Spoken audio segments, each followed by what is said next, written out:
여러분 반갑습니다. 법무부 장관입니다. 저는 다 아시죠? 오늘은 올해 들어서 가장 더운 날로 기억되겠지만 여기 계신 16분의 신임 검사들과 저기 뒤에 계신 가족, 친지분들께는 평생 기억될 날이 될 수도 있을 것 같습니다. 저도 그랬습니다. 처음 공직을 시작한 이날의 현장 스케치 같은 장면들이 아직도 생생합니다. 돌아가신 제 아버지도 바로 지금 저 뒤에 계신 어르신들과 비슷한 표정이셨습니다. 아버지가 그런 기쁜 표정 짓는 거 제가 처음 봤었습니다. 여러분 여기까지 오시느라 16분 각각 제각각의 사연으로 많은 일을 겪었을 거고 고생 많으셨다는 말씀을 드립니다. 가족분들과 친지분들께도요. 아마도 그분들의 도움이 컸겠죠. 그런데 무엇보다 여러분들이 운이 좋았기 때문일 겁니다. 다른 사람들은 갖지 못한 운을 잡은 거고, 그러니까 더더욱 그렇게 운으로 받은 혜택을 다른 사람 조금이라도 돌려드린다는 생각을 해야 되는 거 어찌 보면 당연한 걸 수 있을 겁니다. 저도 마찬가지입니다. 구체적으로 검사가 어떻게 일해야 되는지 거기에 대해서는 조금 있다가 이원석 검찰총장님께 들으세요. 훌륭한 검사입니다. 대신 저는 짧게 오늘 아침에 오가면서 든 생각을 말씀드리겠습니다. 오늘 하루는 여러분이 앞으로 어떤 검사로 살지, 어떤 공직자로 살지, 어떤 직업인으로 살지에 대해서 비장하고 심각하게 한번 생각해 보시면 어떨까 합니다. 나중에 어떤 결정적인 고민의 지점을 만나고 그걸 지나실 때 오늘 하신 생각을 떠올릴 수 있게요. 물론 매일매일 비장하고 심각하게 살면 인생이 심파가 돼서 피곤하겠죠. 그런데 단 하루입니다. 그럴 만한 가치가 있을 겁니다. 저는 그랬습니다.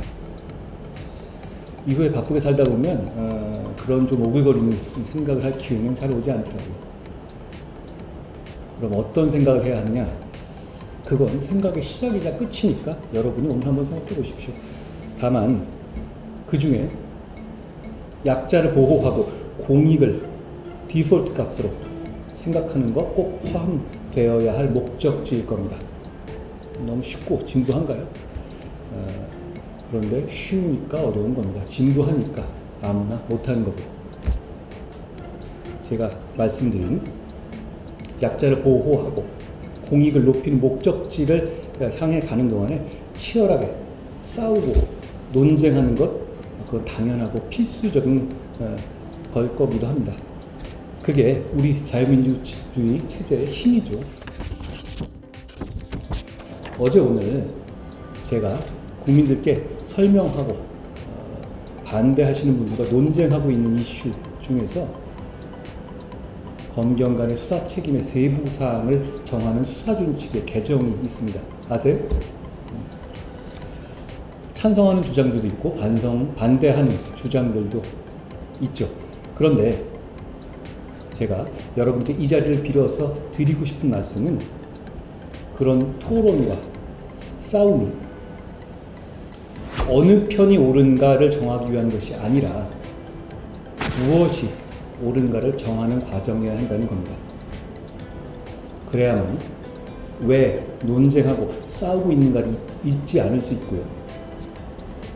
공익을 위해서 의미 있는 논쟁과 의미 있는 싸움이 될 수 있다고 생각합니다. 링 위에 올라가서 싸우다 보면 이기는 것만 생각하고 왜 이겨야 하는지를 생각하는 건 뒷전이 되기 쉽지 않습니까? 민주주의 사회에서 논쟁과 싸움의 끝에는 목적지를 향한 진일보가 있어야 합니다. 말이 나온 김에 지금 이 수사준칙 개정 이슈를 가지고 대입해서 말씀드리면 반대하고 비판하시는 분들은 검찰의 권한 확대가 맞냐, 경찰의 권한 확대가 맞냐를 말씀하시는데요. 그게 이 이슈의 본질이 아닙니다.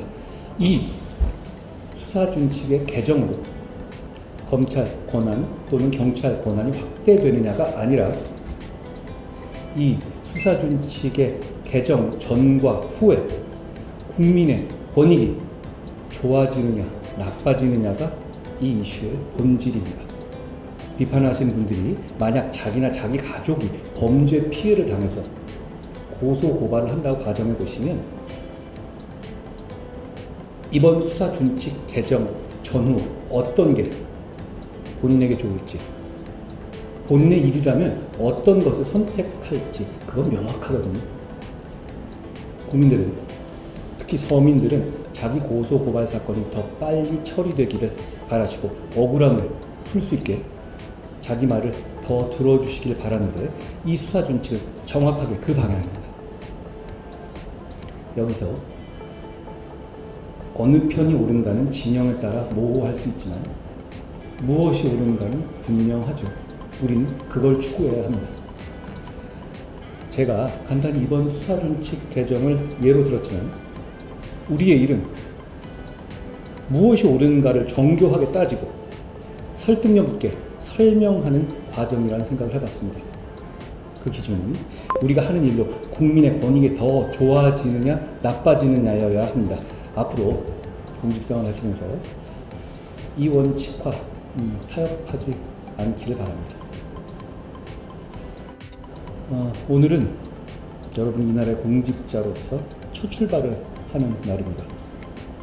제가 아주 좋아하는 책에 페리클레스의 말을 빌어서 어떤 일을 해야 할지를 알고 그 일을 잘 설명할 수 있고 나라를 사랑하고 부패하지 않는 사람은 훌륭한 공직자라고 말한 부분이 나옵니다.